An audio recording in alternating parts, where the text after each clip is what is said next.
Nitrogen. सबसे पहले मैं बात करूंगा नाइट्रोजन के कार्य क्या है। सबसे पहले हम बात करेंगे नाइट्रोजन के कार्य क्या है। देखो, सबसे पहला तो मैं आपको बता दूं, नाइट्रोजन का कार्य होता है प्रोटोप्लाज्म यानी जीव द्रव्य। जीव द्रव्य का मुख्य भाग होता है। कोशिका द्रव्य या जीव द्रव्य कुछ भी लिखा आ जाए,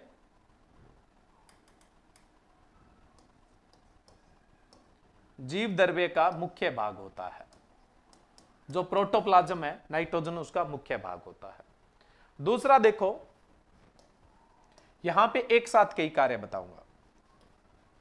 जैसे ये कोई पौधा है, जैसे ये नाइट्रोजन लेगा, किस रूप में? नाइट्रेट के रूप में, क्योंकि अधिकांश पौधे नाइट्रोजन को किस रूप में लेते हैं? नाइट्रेट के रूप में लेते हैं। अब पौधा ऐसा तो है नहीं कि नाइट्रोजन को लेते ही अपने अंदर नाइट्रोजन के रूप में ही रखेगा, उसको काम लगाएगा ना कुछ तो। उससे एमिनो अम्ल बनाएगा, प्रोटीन बनाएगा, एंजाइम्स बनाएगा, क्लोरोफिल बनाएगा, जो उसके काम बनते हैं उन काम में लगाएगा। तो जो भी हम पोषक तत्व लेते हैं, पौधा पोषक तत्व लेता है, फिर वो हमारे शरीर में जाके कोई ना कोई काम करता है या कोई ना कोई संरचना बनाता है, कहीं ना कहीं अपना जो योगदान देना होता है वहां योगदान देता है। उसको हम बोलते हैं स्वांगीकरण। क्या बोलते हैं? स्वांगीकरण। जैसे ही पौधा नाइट्रेट लेगा, नाइट्रेट को लेते ही वो किस में बदल देगा? नाइट्रेट लेगा, नाइट्रेट को लेते ही किस में बदल देगा? वो अमोनियम में बदल देगा अपने अंदर। और ये काम करेगा नाइट्रोजिनेज व नाइट्रो रिडक्टेज एंजाइम। एक तो नाइट्रोजिनेज और दूसरा कौन करेगा? नाइट्रो रिडक्टेज करेगा। तो नाइट्रोजिनेज और नाइट्रो रिडक्टेज जो एंजाइम होते हैं वो नाइट्रेट को अमोनियम में बदल देते हैं। और अब आपको पता हो तो नाइट्रोजिनेज और नाइट्रो रिडक्टेज बनाने का काम कौन करता है? मोलिब्डेनम करेगा। अब आप सोचो, अगर किसी खेत में मोलिब्डेनम की कमी है तो नाइट्रेट से अमोनियम नहीं बनेगी, पौधा नाइट्रोजन को लेके कर भी क्या लेगा? तो पौधा नाइट्रोजन को लेना क्या कर देगा? कम कर देगा। तो एक बहुत इंपॉर्टेंट क्वेश्चन बनता है कि ऐसा कौन सा सूक्ष्म पोषक तत्व है जिसकी कमी होने पर नाइट्रोजन की कमी पक्की है? तो वो मोलिब्डेनम है। ऐसा कौन सा पोषक तत्व है जिसकी कमी होने पर नाइट्रोजन की कमी हो जाती है? तो वो कौन सा सूक्ष्म पोषक तत्व है? वो कौन सा है? मोलिब्डेनम है। बहुत इंपॉर्टेंट क्वेश्चन है, मोस्ट इंपॉर्टेंट। कारण क्योंकि जो नाइट्रोजन उपापचयी क्रियाएं होती है उनको संचालित करने के लिए जो एंजाइमों की आवश्यकता होती है वो एंजाइम किसके बने होते हैं? मोलिब्डेनम के बने होते हैं। और जब मोलिब्डेनम नहीं होगा तो पौधा नाइट्रोजन को नहीं लेगा, चाहे खेत में कितना ही नाइट्रोजन क्यों न हो। तो क्वेश्चन बनता है कि कौन से सूक्ष्म पोषक तत्वों की कमी के कारण नाइट्रोजन की कमी आ जाती है? तो आप सीधा सा क्या बोलोगे? मोलिब्डेनम है जी। क्या बोलेंगे जी? ऐसा तो तत्व है, वो कौन सा है? मोलिब्डेनम है। क्लियर है? चलिए, अब ये अमोनियम बदल गया, अब अमोनियम में बदल गया, अब इससे बन जाएंगे एमिनो अम्ल। अब आपसे पूछ ले कि एमिनो अम्ल के निर्माण में सबसे मुख्य पोषक तत्व कौन सा है? नाइट्रोजन है। सबसे मुख्य नाइट्रोजन है। अगला और बता देता हूं, दूसरा जो है वो सल्फर है। लगभग जितने एमिनो अम्ल है उनमें नाइट्रोजन है और उसके बाद कुछ ऐसे एमिनो अम्ल है जिनमें सल्फर बहुत होता है। अब आपसे पूछ ले सल्फर कंटेनिंग एमिनो एसिड यानी सल्फर वाले एमिनो अम्ल कौन से हैं? तो एक तो है जी मिथ्योनिन। मिथ्योनिन होता है वो दलहनी फसलों में खूब पाया जाता है। दूसरा सिस्टीन, तीसरा सिस्टाइन। एक होता है मिथ्योनिन, एक होता है सिस्टीन और एक कौन सा होता है? सिस्टाइन। मिथ्योनिन, सिस्टीन और सिस्टाइन ये सल्फर कंटेनिंग एमिनो एसिड है। कल को आपसे पूछ ले एमिनो अम्ल बनाने में मुख्य पोषक तत्व नाइट्रोजन, उसके बाद दूसरा नंबर सल्फर का होता है और तीसरा नंबर किसका होता है? फास्फोरस का होता है। तो ये हो गया दूसरा काम। अब एमिनो अम्ल आगे चल के क्या बनाते हैं? प्रोटीन बनाते हैं। क्या बनाते हैं? प्रोटीन। तो आपसे पूछ ले प्रोटीन संश्लेषण में मुख्य जो पोषक तत्व है वो कौन सा है? तो आप बोलेंगे नाइट्रोजन है, उसके बाद सल्फर है और उसके बाद कौन सा है? प्रोटीन, सॉरी फास्फोरस है, जो प्रोटीन निर्माण में इंपॉर्टेंट होते हैं, प्रोटीन के संश्लेषण में सहायक होते हैं। ठीक है। उसके बाद क्या है? प्रोटीन से बनते हैं एंजाइम। एंजाइम किसके बने होते हैं? प्रोटीन के बने होते हैं। तो नाइट्रोजन है वो एमिनो अम्ल बनाता है, प्रोटीन बनाता है और एंजाइम बनाता है। नाइट्रोजन है वो अमीनो अम्ल बनाता है, प्रोटीन बनाता है और एंजाइम बनाता है, ठीक है। उसके अलावा आपको पता हो कोशिका विभाजन,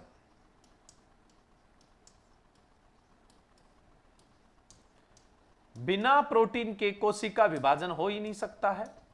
तो कोशिका विभाजन के अंदर जो सबसे मुख्य भूमिका निभाएगा वो कौन निभाएगा? नाइट्रोजन, और उसके अलावा कौन निभाएगा? फास्फोरस भी निभाएगा। तो कोशिका विभाजन में नाइट्रोजन, फास्फोरस और सल्फर, यही तीनों क्या करते हैं? मुख्य भूमिका निभाते हैं। अब देखो एक से एक जोड़ते हुए मैंने कितने काम बता दिए और साथ साथ में इनका रोल बता दिया है। अब एक बहुत इंपॉर्टेंट चीज और ध्यान दे, जो विटामिन्स बनते हैं वो एमिनो अम्ल से बनते हैं। विटामिन्स जो बनते हैं वो किससे बनते हैं? एमिनो अम्ल से बनते हैं। तो आपसे पूछ ले कि विटामिन संश्लेषण में कौन मुख्य भूमिका निभाता है? तो विटामिन संश्लेषण के अंदर जो मुख्य भूमिका निभाता है वो कौन निभाता है? नाइट्रोजन निभाता है। विटामिन के संश्लेषण में जो मुख्य भूमिका निभाता है वो कौन निभाता है? नाइट्रोजन निभाता है। सभी विटामिन का कॉमन पूछ ले तो। अब आपसे स्पेसिफिक पूछे कि कौन सी विटामिन के लिए कौन सा, तो मैं आपको एक साथ लिख देता हूं। विटामिन ए के निर्माण में जो सबसे मुख्य पोषक तत्व है वो कॉपर है। विटामिन बी1 और बी2 के निर्माण में जो मुख्य पोषक तत्व है वो कौन सा है? सल्फर है। विटामिन बी9 के निर्माण में मुख्य पोषक तत्व है वो कौन सा है? आयरन है। विटामिन बी12 के निर्माण में जो मुख्य पोषक तत्व है वो कौन सा है? कोबाल्ट है। और विटामिन सी के निर्माण में जो मुख्य पोषक तत्व है वो कौन सा है? मोलिब्डेनम है। और विटामिन डी के निर्माण में जो मुख्य पोषक तत्व है वो कौन सा है? कैल्शियम। ये तो आपसे पर्टिकुलर विटामिन पूछ ले तो, और जितने भी विटामिन है उन सब के संश्लेषण में मुख्य भूमिका पूछ ले तो अगर कॉमन पूछे तो किसकी होगी? नाइट्रोजन की होगी। इसको आप अच्छे से याद कर लीजिएगा, ये बहुत बेहतरीन चीज होगी आपके लिए, ठीक है। अब देखो नाइट्रोजन के इतने फंक्शन तो हमने बात कर ली है। अब नाइट्रोजन का अगले फंक्शन की बात करें तो अगला फंक्शन क्या है? देखो हाँ, कोशिका विभाजन में ध्यान रखना, नाइट्रोजन का काम होता है कोशिका विभाजन के लिए प्लेटफॉर्म देना जिस पर कोशिका जाकर क्या होती है? विभाजित होती है। तो इसलिए हम बोलते हैं कि कोशिका विभाजन के अंदर नाइट्रोजन है वो अपनी मुख्य भूमिका निभाता है। अगला कार्य मैं बात करूं तो अगला कार्य क्या है? कार्य है वानस्पतिक वृद्धि करता है। वानस्पतिक वृद्धि करता है। अगला कार्य क्या है? वानस्पतिक वृद्धि करता है। अब आप सोचें, पौधे में पर्याप्त मात्रा में नाइट्रोजन है, पौधे में अगर पर्याप्त मात्रा में नाइट्रोजन है तो उसकी जो वानस्पतिक वृद्धि होगी वो पर्याप्त होगी। सही सही नाइट्रोजन है तो सही सही यानी पर्याप्त जो वृद्धि होनी चाहिए वो ही वृद्धि यहां पर आपको देखने को मिलेगी। अब सोचो, नाइट्रोजन वानस्पतिक वृद्धि को करता है तो नाइट्रोजन की कमी हो जाएगी तो पौधा कैसा हो जाएगा? अगर नाइट्रोजन की कमी होती है तो नाइट्रोजन की कमी हो जाएगी तो पौधा कैसा रह जाएगा? बोना रह जाएगा। पौधा बोना रह जाता है, उसको हम कौन सा विकार बोलते हैं? स्टारवेशन विकार बोलते हैं। कौन सा विकार बोलते हैं? स्टारवेशन विकार बोलते हैं। तो नाइट्रोजन की कमी से कौन सा विकार हो जाता है? स्टारवेशन यानी भूखमरी विकार हो जाता है। अब वहीं पे आप ध्यान दो कि अगर नाइट्रोजन की अधिकता को हम क्या बोलते हैं? विषाक्तता बोलते हैं, जैसा कि मैं आपको पीछे समझा चुका हूं। अगर नाइट्रोजन की विषाक्तता हो, देखो कमी होने पे तो पौधा कैसा रह जाएगा? छोटा, और विषाक्तता होने पे पौधा जरूरत से ज्यादा क्या हो जाएगा? लंबा हो जाएगा, लंबाई बढ़ जाएगी, है ना। अधिक वानस्पतिक वृद्धि हो जाएगी, अधिक वानस्पतिक वृद्धि हो जाएगी। इससे दो नुकसान होंगे। अधिक वानस्पतिक वृद्धि होने से क्या है? जो कार्बन है यानी जो भोजन है वो किस में खर्च हो जाएगा? वानस्पतिक वृद्धि में खर्च हो जाएगा, जिससे बीज व फलों का निर्माण क्या होगा? कम होगा, जिससे उत्पादन में गिरावट आ जाएगी। इसकी वजह से क्या है? उत्पादन में कमी आ जाती है। इसकी वजह से उत्पादन के अंदर क्या है? कमी आ जाती है। और पौधा जब छोटा रह जाएगा तो पृष्ठीय क्षेत्र कम हो जाएगा, क्लोरोफिल कम हो जाएंगे, प्रकाश संश्लेषण कम होगा, और पौधा छोटा रह जाए, नाइट्रोजन की कमी होती है, तब भी उत्पादन में कमी ही होगी। नाइट्रोजन की कमी पर भी उत्पादन कम होता है और नाइट्रोजन की अधिकता पर भी उत्पादन कम होता है। नाइट्रोजन की कमी से पौधा बौना रह जाता है जिसको स्टारवेशन विकार बोलते हैं, और नाइट्रोजन की अधिकता से वानस्पतिक वृद्धि अधिक हो जाती है जिससे भी उत्पादन कम होगा। दूसरा, जब पौधा क्या है लंबा हो जाएगा, यानी उसकी कोशिकाओं में इलोंगेशन हो जाएगा, लंबाई बढ़ जाएगी, तो कोशिकाओं में वो मजबूती नहीं रहेगी, वो स्ट्रेंथ नहीं रहेगी, जिससे फसल गिरने की समस्या बढ़ जाएगी। फसल गिरने की समस्या बढ़ जाएगी जिसे आप क्या बोलते हैं, क्रॉप लॉगिंग बोलते हैं। तो आपको नाइट्रोजन की विषाक्तता से क्रॉप लॉगिंग है वो देखने को मिलती है। कोई भी फसल की क्रॉप लॉगिंग पूछ ले तो आप बोलोगे नाइट्रोजन की विषाक्तता से, टॉक्सिसिटी से होती है। अब आगे हम पोटास भी पढ़ेंगे। क्या पढ़ेंगे? पोटास। पोटास क्या करता है? तने को मजबूती प्रदान करता है। तो पोटास तो तने को मजबूती प्रदान करता है। पोटास की अगर कमी हो जाती है और नाइट्रोजन जो है अगर इसकी विषाक्तता हो जाती है, तब आपको क्रॉप लॉगिंग देखने को मिलेगी। तब आपको क्या है, क्रॉप लॉगिंग है वो देखने को मिलती है, यानी फसल गिरने की समस्या है वो देखने को मिलती है। पोटास तने को मजबूती देगा अगर उसकी कमी हो जाती है, और नाइट्रोजन विषाक्त हो जाता है तो फसल गिरने की जो संभावनाएं होती है वो बढ़ जाती है। तो एक आपका ये कार्य हो गया। यहाँ पे अधिकता और कमी मैंने दोनों की बात कर ली है। ठीक है, नेक्स्ट अपने बात करें, पौधे के अंदर CN अनुपात बहुत मैटर करता है। पौधे के अंदर जो CN अनुपात होता है, कार्बन नाइट्रोजन अनुपात है, वो बहुत मैटर करता है। अगर ये सही सही हुआ, सभी पौधों में एवरेज अगर देखा जाए, वैसे तो अलग अलग पौधों में अलग अलग होता है, लेकिन एवरेज देखा जाए तो ये अनुपात 30:1 के पास होता है पौधे के अंदर। अगर सही होता है तो उत्पादन और वानस्पतिक वृद्धि, उत्पादन और वानस्पतिक वृद्धि का जो अनुपात होता है वो बेहतरीन होता है, बढ़िया होता है। अगर कार्बन का अनुपात बढ़ता है, C बढ़ता है और नाइट्रोजन घटता है तो उत्पादन बढ़ेगा। तो क्या होगा? उत्पादन बढ़ेगा।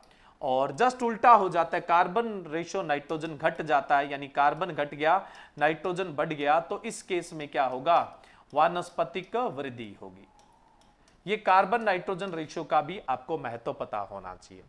अब देखो स्टूडेंट, अगर पौधे में कार्बन घटता है और नाइट्रोजन बढ़ता है, यानी CN रेशियो कम होता है, इस केस में नाइट्रोजन की विषाक्तता है। इस केस में नाइट्रोजन की विषाक्तता है, यानी नाइट्रोजन ज्यादा है। नाइट्रोजन ज्यादा है तो कार्बन की क्या होगी? कमी होगी।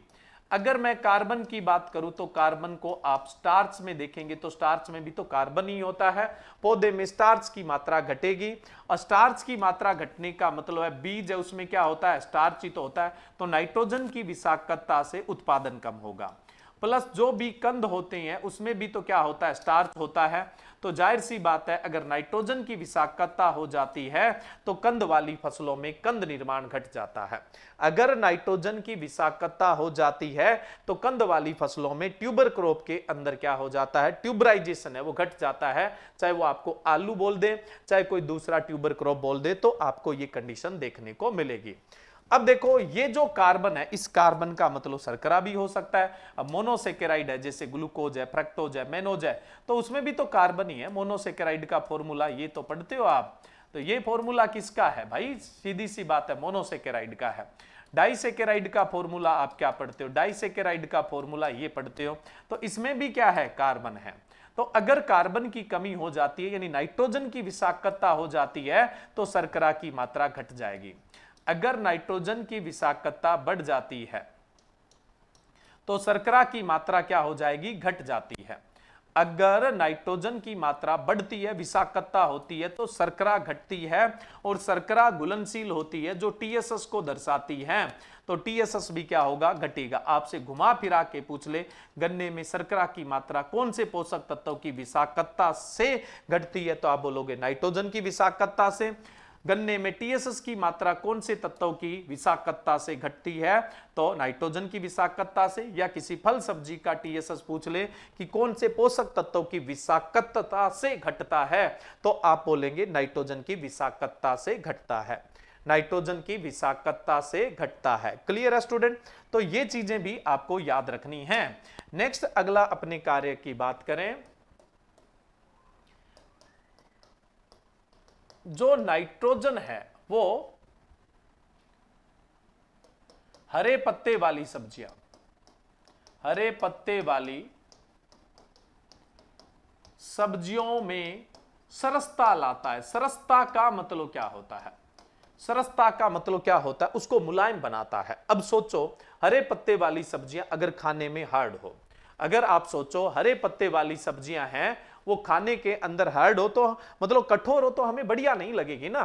तो हरे पत्ते वाली सब्जियों में सॉफ्टनेस कौन लेके आता है? नाइट्रोजन। इसी प्रकार से दानों के अंदर ग्रेन्स में भी सॉफ्टनेस कौन लेके आएगा? अब देखो ग्रेन है उनमें भी सॉफ्टनेस होनी चाहिए, खाने में मजा तो आना चाहिए, तो उनमें भी सॉफ्टनेस कौन लेके आएगा? नाइट्रोजन लेके आएगा। ये भी आपको याद रखना है। नेक्स्ट अपने बात करें नाइट्रोजन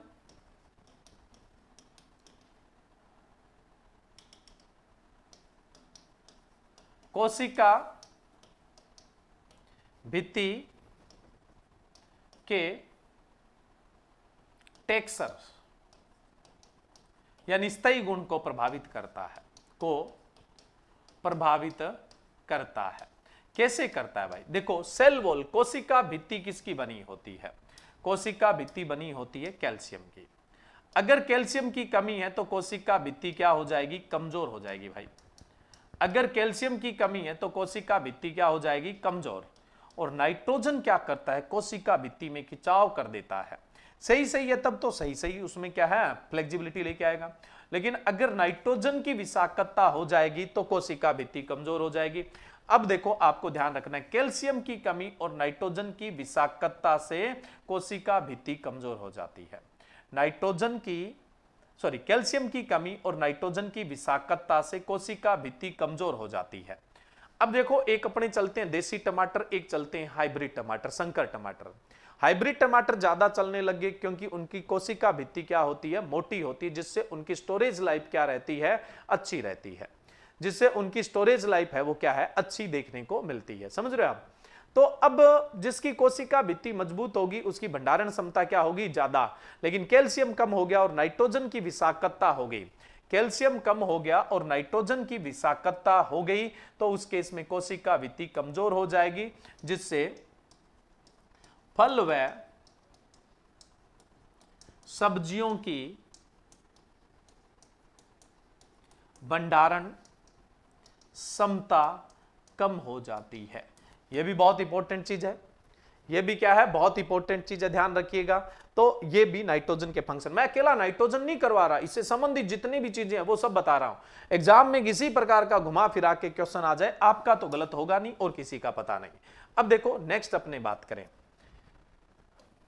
नाइट्रोजन अगर विषाक्त है तो वानस्पतिक वृद्धि अधिक होगी,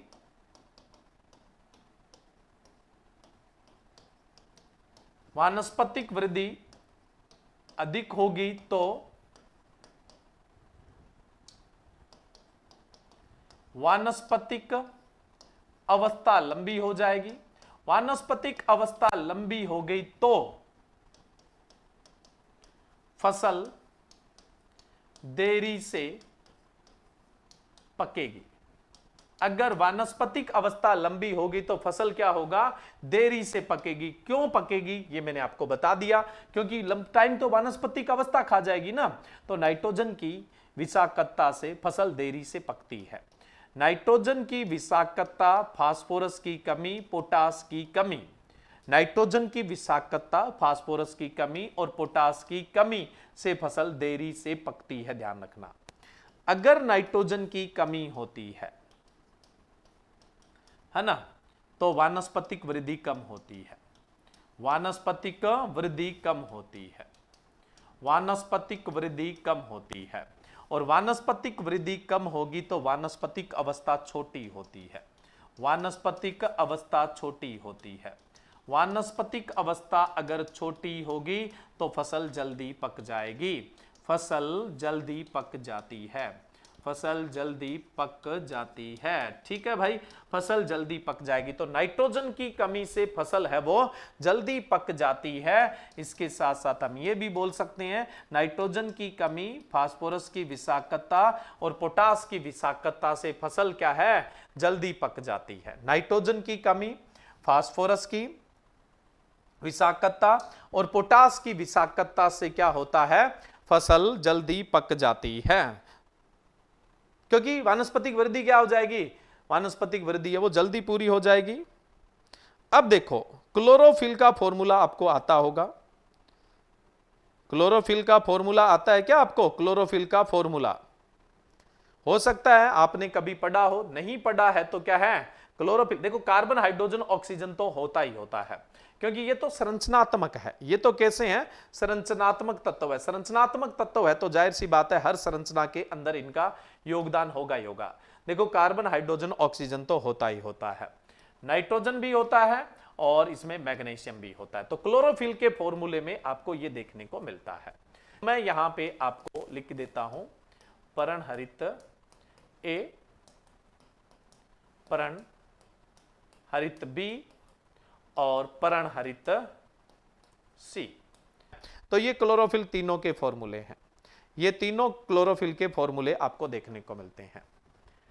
अब इतने कार्य हो गए, वो बात तो हमें समझ में आ गई। अब हम क्लोरोफिल के कार्य को इतना ज्यादा डीपली क्यों देखेंगे, क्योंकि क्लोरोफिल से भी आपको कई सारी बातें पता लगेगी और कई सारे क्वेश्चन है वो आपके क्लियर होंगे। देखिए हम पीछे ये बात पढ़ चुके हैं कि कार्बन हाइड्रोजन ऑक्सीजन संरचनात्मक है, ये तो रहने ही रहने हैं, लेकिन इसमें नाइट्रोजन भी है, मैग्नीशियम भी है, नाइट्रोजन भी है और क्या है, मैग्नीशियम भी है।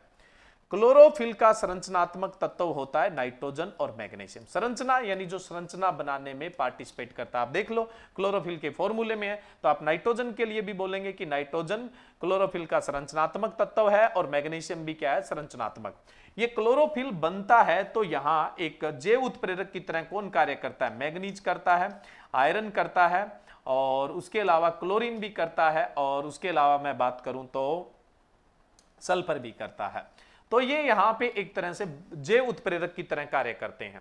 जैसे मान लो कि ये दीवार बनी हुई है, इस दीवार के जो संरचनात्मक तत्व वो ईंट है, सीमेंट है, कुछ पानी भी है, तो ये इसके संरचनात्मक तत्व है। लेकिन इसको बनाया किसने, उसमें सहयोग किसका था, मिस्त्री और मजदूरों का सहयोग था ना।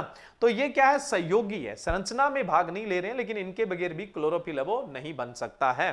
तो अब देखो नाइट्रोजन की कमी से, मैग्नीशियम की कमी से, मैग्नीज की कमी से, आयरन की कमी से, क्लोरीन की कमी से, सल्फर की कमी से, इन सब की कमी से क्या होता है, क्लोरोफिल वो कम बनता है। और क्लोरोफिल का कम बनना या क्लोरोफिल का ह्रास होना हरिमाहीनता कहलाता है। क्या कहलाता है, हरिमाहीनता, जिसको आप अंग्रेजी में क्या बोलते हैं, क्लोरोसिस बोल देते हैं। क्या बोलते हैं, क्लोरोसिस, यानी हरिमाहीनता कहते हैं। अब हमें पता कैसे लगेगा कि यह हरिमाहीनता इसके कारण है, ये हरिमाहीनता है वो इसके कारण है, कैसे पता लगेगा, नहीं पता लगेगा भाई, ऐसे सीधा सा हमें नहीं पता लगता है। उसके अलग अलग सिम्टम हमें पता होने चाहिए, फिर ही हमें पता लग पाएगा भी कौन से पोषक तत्वों की कमी से किस प्रकार की हरिमाहीनता देखने को मिलती है। देखिए अगर निचली पत्तियां हैं, अगर निचली पत्तियां हैं, ओल्ड लीफ है,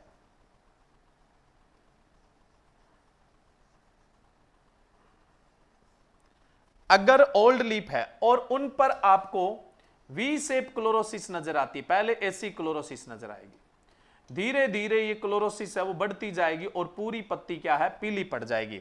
अगर आपको वी शेप क्लोरोसिस देखने को मिलती है, हरिमाहीनता देखने को मिलती है, कैसी, वी शेप, और वो भी निचली पत्तियों पे, तो ये किसकी कमी होगी, नाइट्रोजन की कमी होगी।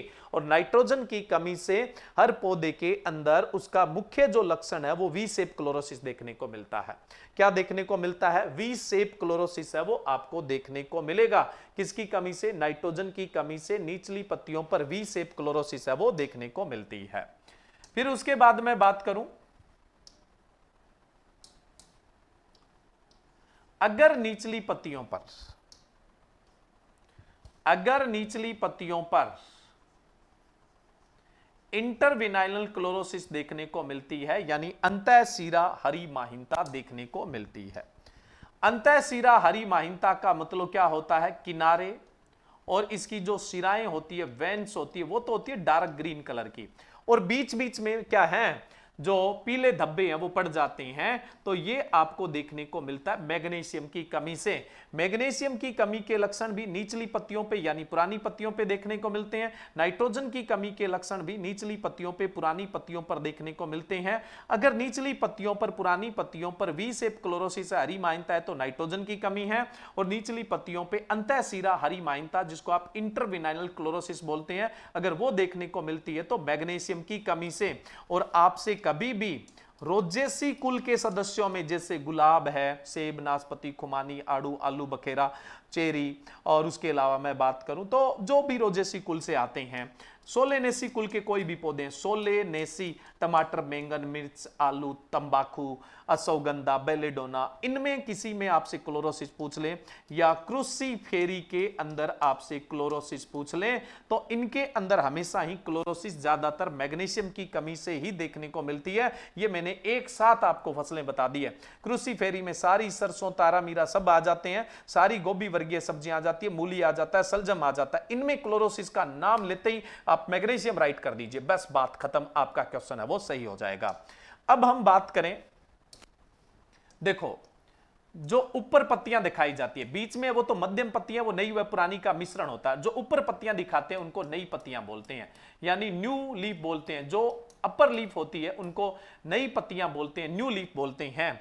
अगर नई पत्तियों पर आपको थोड़ी सफेद हरी माहिनता देखने को मिले, यानी थोड़ा सा हल्का रंग देखने को मिले, यानी हल्का सफेद सा रंग देखने को मिलता है, तो फिर वो समझ लो किसकी कमी है, आयरन। यानी आयरन की कमी के लक्षण नई पत्तियों पर यानी ऊपर वाली पत्तियों में देखने को मिलता है, और आयरन की कमी की वजह से सफेद हरी माहिनता होती है। सफेद हरी माहिनता आपको हमेशा किस में देखने को मिल जाती है, ये मूंगफली में देखने को मिल जाती है। मूंगफली में आयरन की कमी से क्या होता है, सफेद हरी माहिनता देखने को मिलेगी और नई पत्तियों के अंदर देखने को मिलेगी।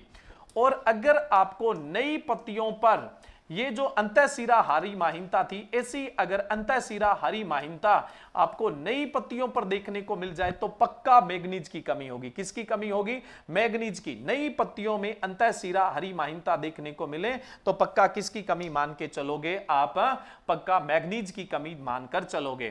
और नई पत्तियों के अंदर ही यानी ऊपर वाली पत्तियों के अंदर ही पीले डेड स्पॉट देखने को मिले, यानी मर्त धब्बे देखने को मिले, तो आप किसकी कमी मानोगे, सल्फर की कमी मानोगे। नई पत्तियों में मर्त धब्बे, पीले रंग के धब्बे देखने को मिले तो सल्फर की कमी होती है, और सल्फर की कमी से चाय में येलोइंग यानी पीलिया विकार हो जाता है। कैसा, पीलिया यानी येलोइंग विकार हो जाता है। तो आप पहचान सकते हैं कि कौन से पोषक तत्वों की कमी से कैसी हरी माहिनता होती है। अब अपने बात करें क्लोरीन। क्लोरीन की कमी के लक्षण भी ऊपर की पत्तियों में, नई पत्तियों में देखने को मिलते हैं। और नई पत्तियों का अगर टिप येलो हो जाए यानी शीर्ष पीला हो जाए, पत्तियों का शीर्ष पीला हो जाए यानी टिप येलोइंग हो जाए, शीर्ष पीला देखने को मिले, शीर्ष पीला देखने को मिले, तो ये किसकी कमी मानी जाएगी, ये क्लोरीन की कमी मानी जाती है। तो ये जनरली क्या है, ये आपके 6 पोषक तत्व जिनकी वजह से आपको हरी माहिनता देखने को मिलती है। तो सारे के सारे पोषक तत्व मैंने आपको यहां पर एक साथ है वो बता दिए हैं, और इनसे होने वाले विकार भी मैंने आपको बता दिए हैं। अब देखो जो इंटरविनाइनल क्लोरोसिस है, जो मैग्नीशियम की कमी से निचली पत्तियों पे होती है, दिखने में बहुत सुंदर होती है, इसलिए हम इसको पुकरी हरी माहिनता या फिर नटखट हरी माहिनता बोल देते हैं। क्या बोल देते हैं, पुकरी हरी माहिनता या फिर इसको नटखट हरी माहिनता बोल देते हैं। मैग्नीशियम की कमी से होने वाली क्लोरोसिस हरी माहिनता को आप नटखट हरी माहिनता भी कहते हैं। तो ये नाइट्रोजन के साथ साथ मैंने दूसरे पोषक तत्वों के बारे में भी आपको बता दिया है। नाइट्रोजन और मैग्नीशियम क्लोरोफिल का संरचनात्मक तत्व है, और ये क्लोरोफिल बनाने में सहायक है। मैग्नीज, आयरन, क्लोरीन और जो सल्फर है।